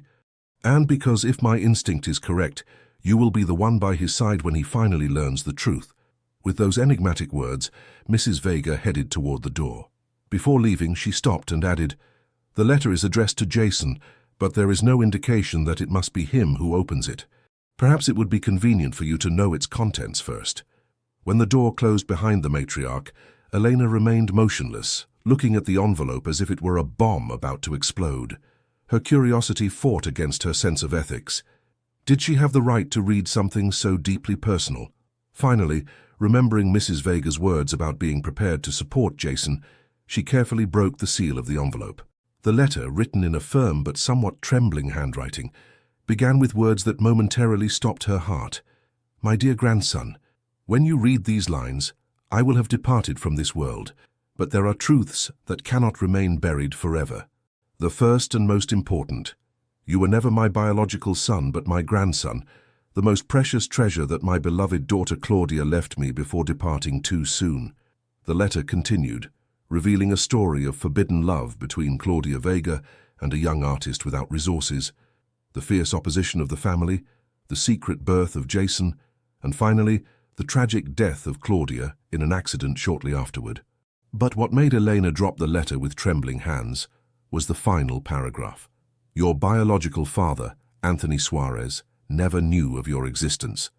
Claudia decided not to tell him when he received a scholarship to study art in Europe. For both their sakes, she let him go. Years later, I tried to locate him to tell him the truth, but discovered he had died in an accident in Italy. However, I understand he left a small daughter in the care of his mother. Someday perhaps you should look for this half-sister, who is unaware of your existence as much as you are of hers. Her name, according to my investigations, is Elena Suarez. The room seemed to spin around Elena. The pieces fit together in a way as perfect as it was terrifying. The inexplicable connection she had felt with Jason from the beginning, the lack of information about her father, the instinct that had led her precisely to this place, to this house, to this family. It wasn't coincidence. It couldn't be. With trembling hands, she picked up the letter and returned it to the envelope. She had to talk to Jason immediately, but how to communicate something so transcendental? How to tell him that the woman he had hired as a housekeeper, the woman for whom he evidently felt something more than simple appreciation, was actually his half-sister. The universe had a cruel sense of humor, she thought, as she headed with faltering steps toward Jason's office. The connection they had both felt, interpreted as romantic attraction, was actually the call of blood, the invisible bond that unites those who share a common origin. What Elena couldn't imagine as she advanced down the hallway, with the weight of truth oppressing her chest, was that another equally impactful revelation awaited her, one that would call into question even this new and disconcerting reality. Elena stopped in front of Jason's office door, the letter burning like a hot iron in her hand. How did one communicate such a devastating truth? How did one tell someone that everything they believed about their identity was false? Before she could knock, she heard heated voices inside. One belonged to Jason. The other, surprisingly, was Adriana Montgomery's. "She's a manipulator!" Adriana's voice sounded shrill with emotion. "She's using you, don't you see? First as a housekeeper, then as an informal advisor, and now what? The next executive director. You have no right to speak of Elena like that," Jason responded with controlled coldness. "She has demonstrated more loyalty and capability in a few months than many high-level executives in years." "Of course she has demonstrated loyalty," exclaimed Adriana. "She's in love with you. Anyone with eyes can see it. And you're so blinded that you don't see the obvious. She's using that connection to climb positions." Eleanor was paralyzed, her hand suspended in the air about to knock. Every word from Adriana was like a dagger, not because they were true in the way she insinuated, but because now, with the letter in her possession, she knew that connection had a completely different origin. "Enough." Jason's voice acquired a tone that Eleanor had never heard before, hard as steel. "I will not allow you to defame someone who has been fundamental in saving this company, while you and your family tried to take advantage of our vulnerability." "Defame?" Adriana let out a bitter laugh. "I have proof, Jason. Remember the necklace incident at the Pinnacle Beverly Hills? It was no coincidence that it appeared in her cleaning cart." Eleanor felt the blood freeze in her veins. "What are you insinuating?" asked Jason. "Your dear Elena was part of a plan elaborated by my mother," revealed Adriana with evident satisfaction.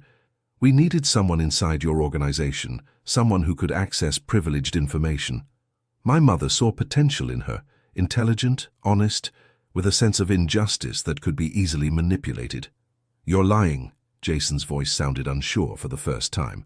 "The necklace was deliberately planted so she would be fired," continued Adriana relentlessly. "Then, coincidentally, she would appear at the charity event where you would be. The spilled champagne wasn't an accident, Jason. Everything was carefully orchestrated." Eleanor felt nauseous. The pieces fit together in a horrible way.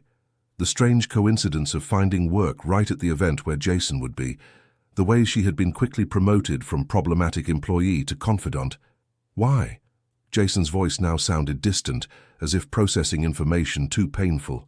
"Why her?" "Because we investigated her past," responded Adriana. "We knew she shared a last name with Anthony Suarez, the man your mother has been looking for years. It was too perfect. Elena knows nothing about her connection to you, of course. She's just a pawn in a bigger game." Elena took a step back, then another, until her back hit the opposite wall. Everything was a lie. It wasn't a coincidence that she had arrived at the Vega mansion. She had been manipulated, used as part of some twisted plan that she didn't completely understand. Without thinking, she dropped the letter and ran down the hall, desperately needing air, space, distance from the revelations that threatened to crush her. Inside the office, Jason looked at Adriana with a mixture of incredulity and growing fury. "If what you say is true, you've been part of a plan to manipulate not only my company, but the life of an innocent person." Adriana seemed momentarily disconcerted by his reaction. "We did it for you, to protect you. That woman is not who you think." "And who is she, according to you?"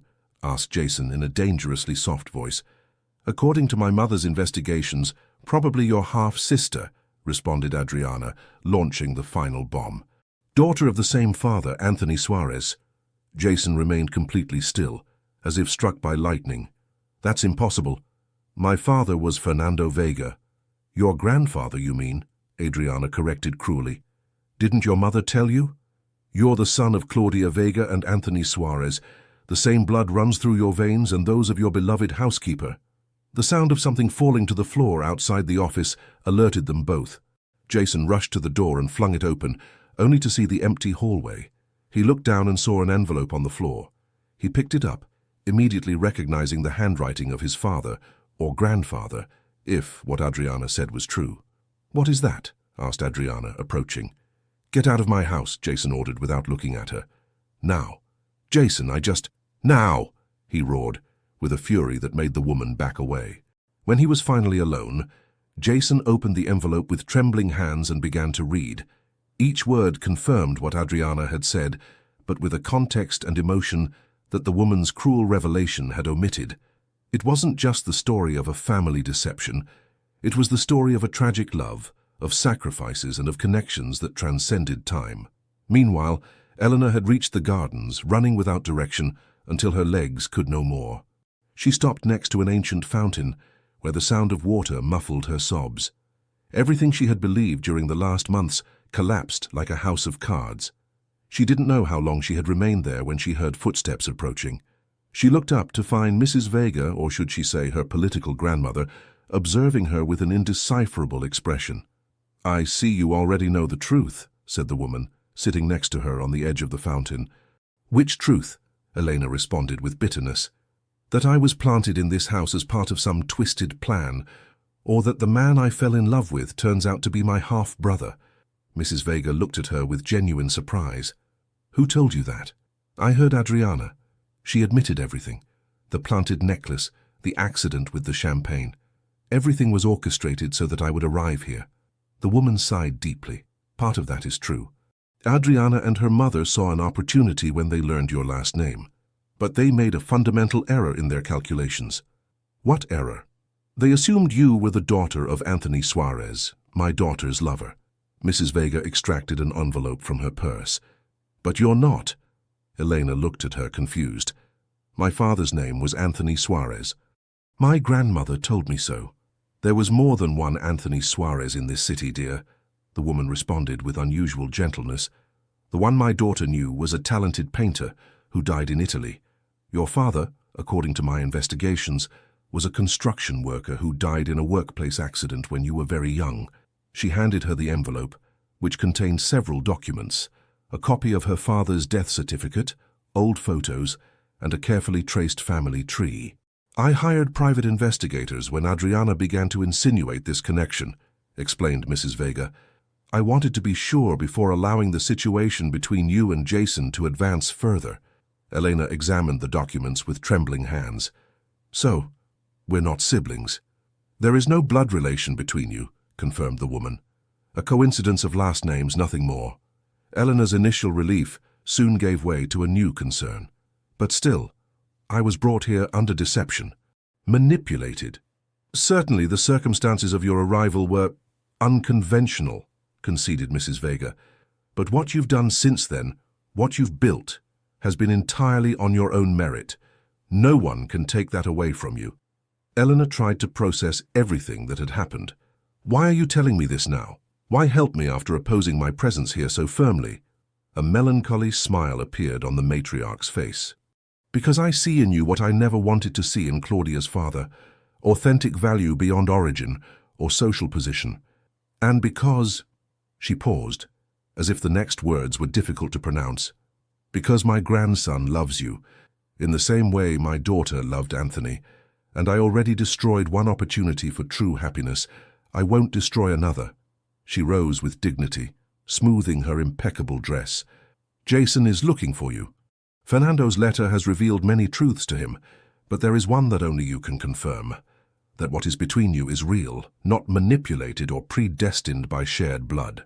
With those words, Mrs. Vega walked away along the garden path, leaving Elena with a crucial decision: to flee from the manipulations and lies that had led her there, or to face Jason and build something new on foundations of truth, however fragile they might seem at that moment. As she contemplated the water in the fountain, reflecting fragments of light like the scattered pieces of her life, Elena remembered her grandmother's words. "Sometimes, daughter, the most difficult path is the only one worth walking."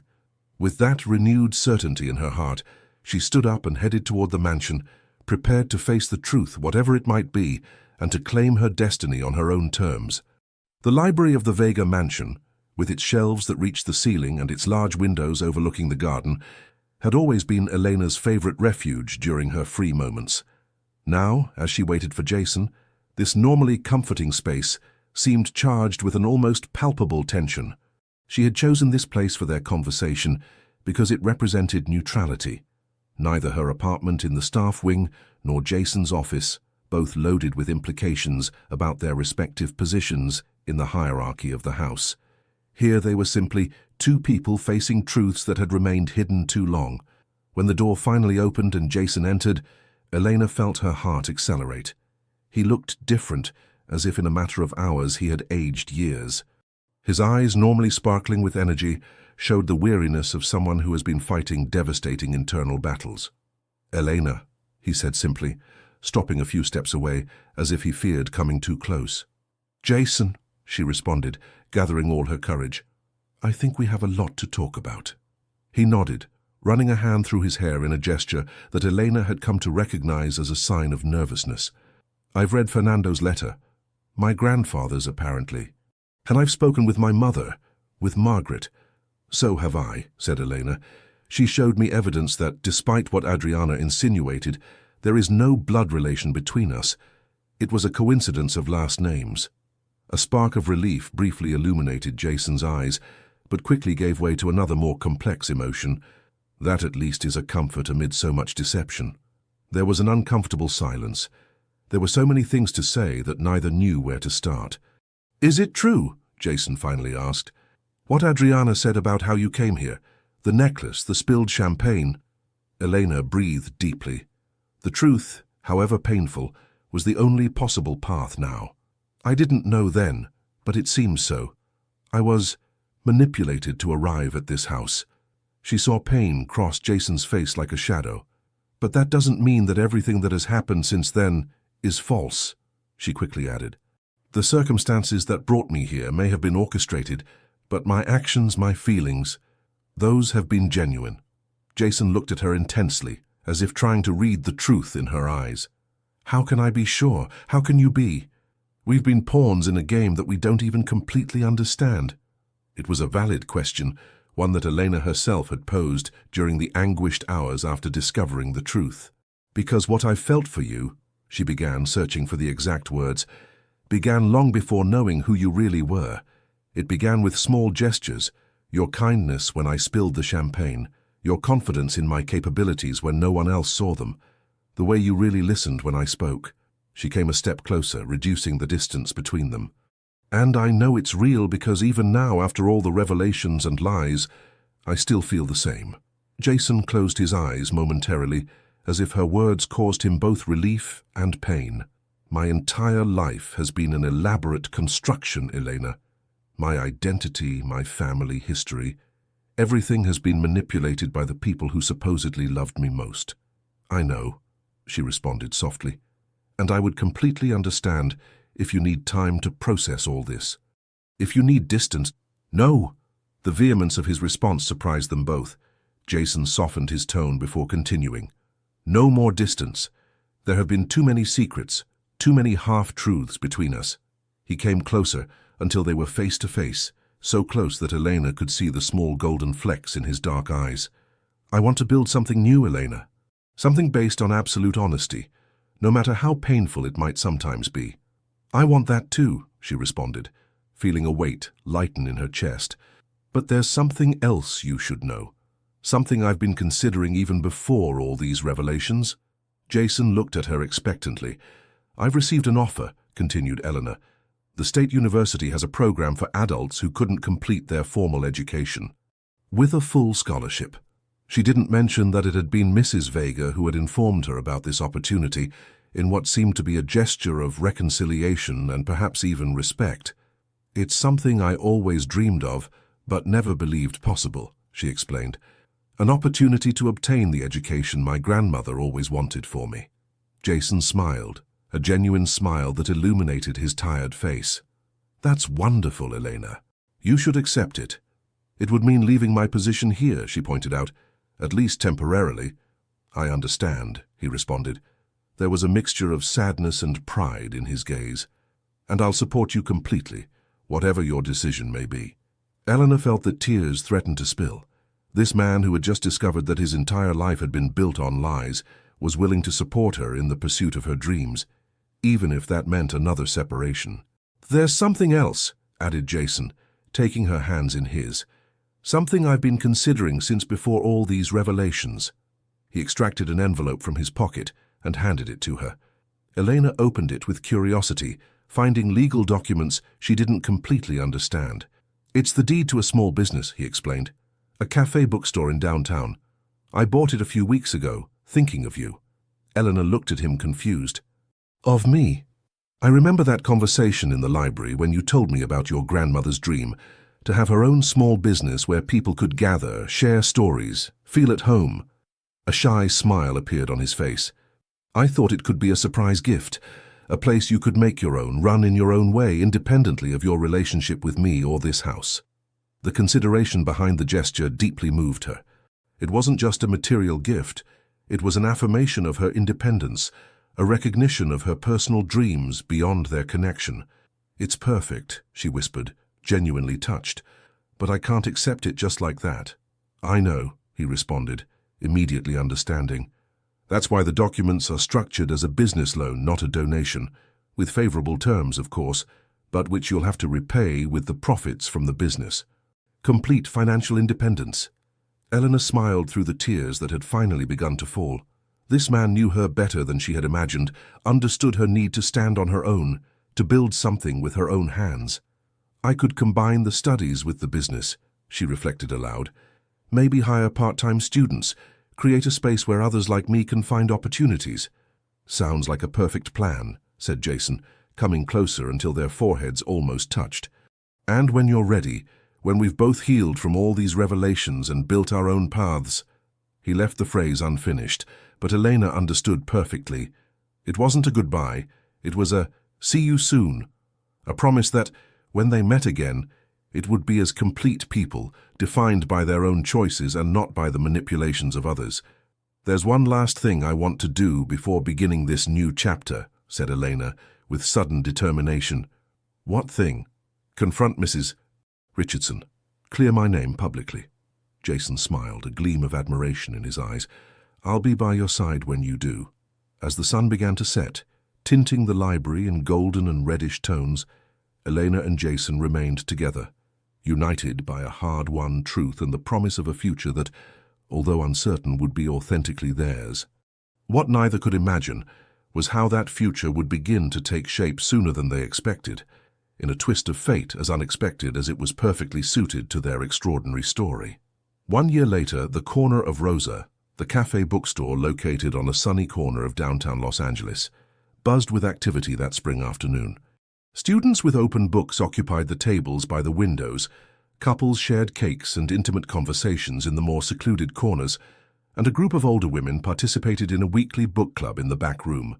Elena observed everything from behind the counter, feeling a mixture of pride and gratitude that still surprised her. In just 1 year, the small business had become a meeting point for the community, exactly as her grandmother Rosa had always dreamed. "Excuse me, could you recommend something to read during a long trip?" A young student interrupted her thoughts. Elena smiled, coming out from behind the counter to guide her to a carefully curated bookshelf. "Do you prefer fiction or non-fiction? Something light or deeper?" As she advised the customer, Elena couldn't help but reflect on the extraordinary changes in her life. She now divided her time between the cafe bookstore and her university studies, where she had specialized in business administration with a focus on social entrepreneurship. Her exceptional grades had earned her an extended scholarship and the recognition of professors who saw in her an uncommon combination of natural intelligence and practical wisdom. The business prospered so much that she had been able to hire 5 employees, all part-time students or people who, like her, were seeking a second chance. Among them was Lucia, the former maid of the Vega mansion, who had resigned after a disagreement with Mrs. Martinez and was now the main pastry chef of the cafe. The doorbell rang, announcing the arrival of a new customer. Elena looked up and felt her heart skip a familiar beat. Jason Vega, dressed with a simplicity that contrasted with his natural elegance, entered the cafe with a warm smile. In his arms, he carried a small bouquet of wildflowers, exactly like those that used to grow in the garden where Grandmother Rosa taught Elena about the resilience of plants that bloom even in the most difficult terrains. During the year that had passed, Jason had experienced his own transformation. After the revelation about his true origins, he had decided to restructure not only his company, but his entire life. The Vega Group remained prosperous, but now operated with a different philosophy, centered on sustainability and positive social impact. The strategy initially developed with Elena to overcome the financial crisis had evolved into a revolutionary business model. Instead of focusing exclusively on luxury, the Vega hotels now offered experiences at different price levels, democratizing access to quality services. Temporary staff had become permanent employees with full benefits, and each establishment allocated a percentage of its profits to local community projects. "Hello," Jason greeted, approaching after Eleanor finished attending to the student. "I hope I'm not interrupting." "You never interrupt," she responded with a smile, accepting the flowers. "They're beautiful, exactly like the ones my grandmother used to grow." "I know," he said. "Robert helped me find them. He sends his regards, by the way." Eleanor smiled, thinking of the elderly driver, who had become a regular visitor to the cafe, enjoying his partial retirement with long afternoons reading newspapers and sharing stories with other regular customers. "Do you have a moment?" asked Jason. "There's something important I want to talk to you about." Elena nodded, gesturing to Lucia to take care of the counter. She led Jason to a small terrace at the back, a tranquil space with climbing plants and fairy lights that created an intimate atmosphere even in broad daylight. They sat at a secluded table, the same one where they had shared countless conversations during the past year. Carefully spaced meetings that had allowed them to rebuild their relationship from scratch, this time based on complete truths and conscious decisions. "Do you remember the first time we really saw each other?" asked Jason, his eyes shining with the memory. "Not when you spilled the champagne, but afterward, when you told me with absolute honesty that you were just trying to do your job well, so you would be hired again." Eleanor nodded, perfectly remembering that moment of involuntary vulnerability. "That honesty was what drew me to you," he continued. "In a world full of calculating and ambitious people, your authenticity was like a ray of light. My grandmother used to say that honesty is a luxury that the poor can afford," Elena responded with a melancholy smile. "We didn't have much, but we always had the truth." Jason took her hands on the table, a gesture that had become natural between them with time. "Last year, when we discovered all the lies that had shaped our lives, we agreed to give ourselves time. Time to heal, to grow independently, to make sure that what we felt was real and not a product of circumstances." Elena felt her heart accelerate. They had maintained their relationship in a kind of limbo, more than friends, but less than lovers, respecting the space that both needed to process everything that had happened. "I've spent this year watching you flourish," Jason continued. "Seeing how you built this business with your own hands, how you excelled in your studies, how you created opportunities for others. And each day, my admiration and my feelings for you have only grown stronger." He extracted a small velvet box from his pocket, but didn't open it immediately. "It's not a ring," he clarified with a smile, seeing Elena's alarmed expression. "At least, not that type of ring. Not yet." He opened the box, revealing a beautiful silver ring with an amber stone. "Simple but extraordinarily beautiful. It belonged to my biological mother, Claudia," he explained. "Margaret gave it to me a few months ago, along with some of her personal belongings and diaries. I've been reading them, getting to know the woman who gave me life." Elena observed the ring with contained emotion, understanding the profound symbolic meaning of the gesture. "This ring represents a promise," Jason continued. "Not of marriage, not yet, but of absolute honesty between us. Of building something new, something that isn't defined by others' expectations or by our pasts, but by the people we have chosen to be."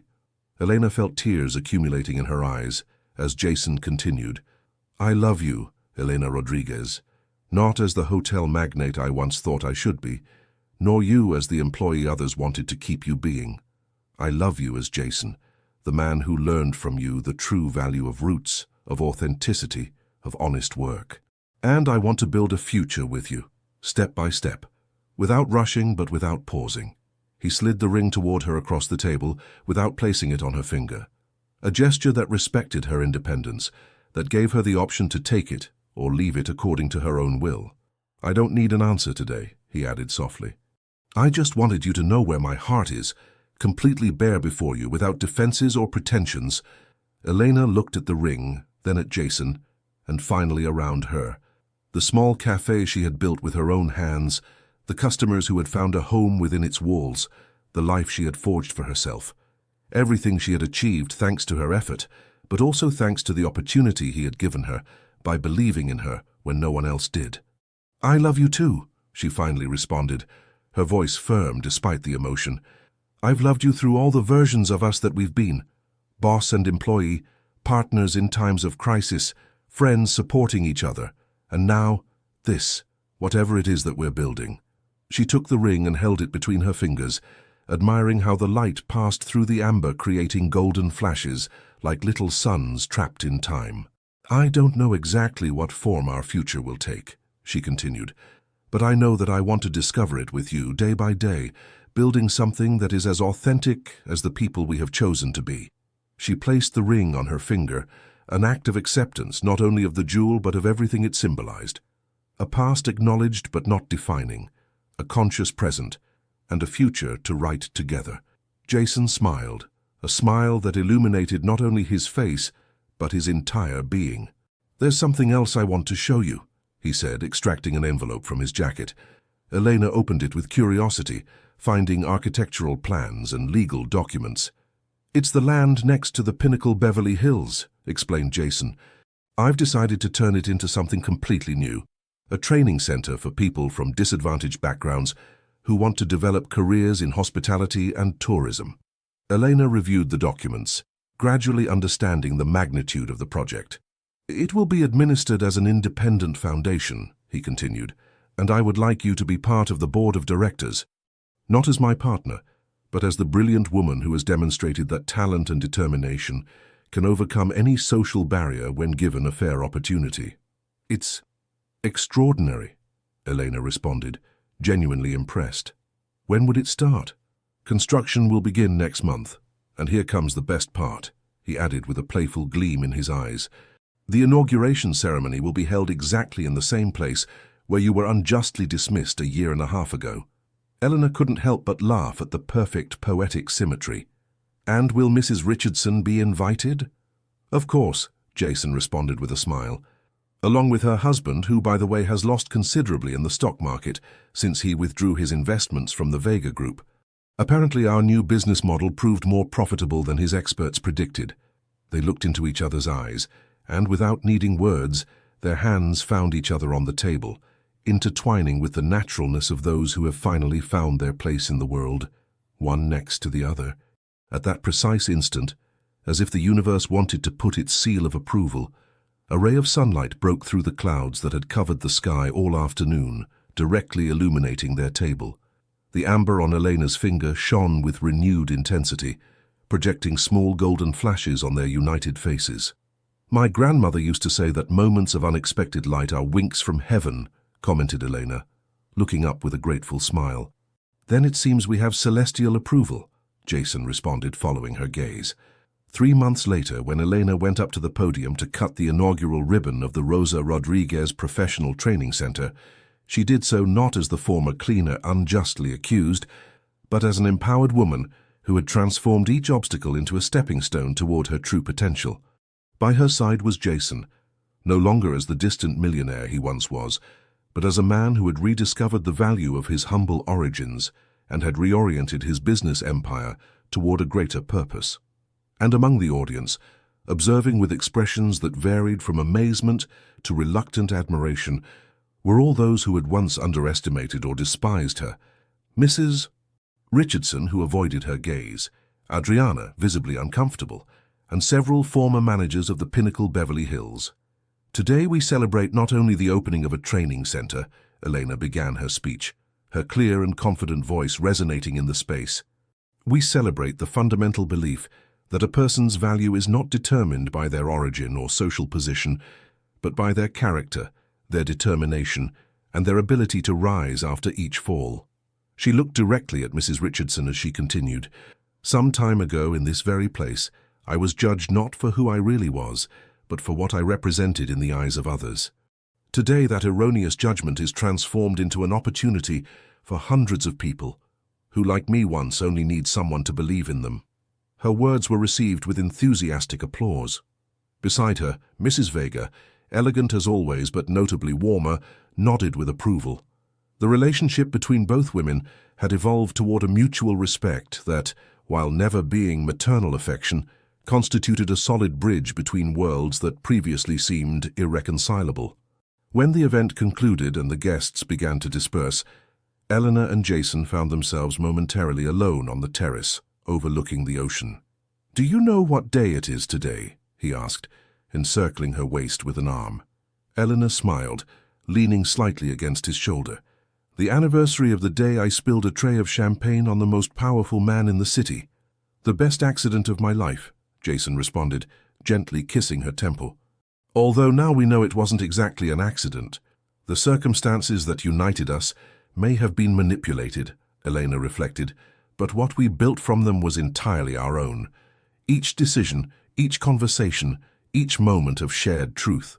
Together they contemplated the horizon, where the sun began its descent toward the sea, tinting the sky in pink and golden tones that reflected on the waves. "My grandmother used to say that we are like fallen stars," Elena murmured, remembering the stories of her childhood, "destined to shine, no matter how dark the place where we land." Jason took her hand, where the amber ring captured the last rays of the setting sun. "Then we have fallen in the perfect place, one next to the other." In that moment, as the day gave way to night and a new stage of their lives began, Elena understood that the true transformation wasn't in going from cleaner to businesswoman, nor in the social recognition she now received. It was in having found the courage to define herself, to claim her place in the world, not according to others' expectations, but according to the dictates of her own heart. And as Jason looked at her with eyes that reflected a love born of genuine admiration and deep respect, she knew with certainty that some falls, however painful they may be at the moment, are actually the first step toward the height we are destined to reach.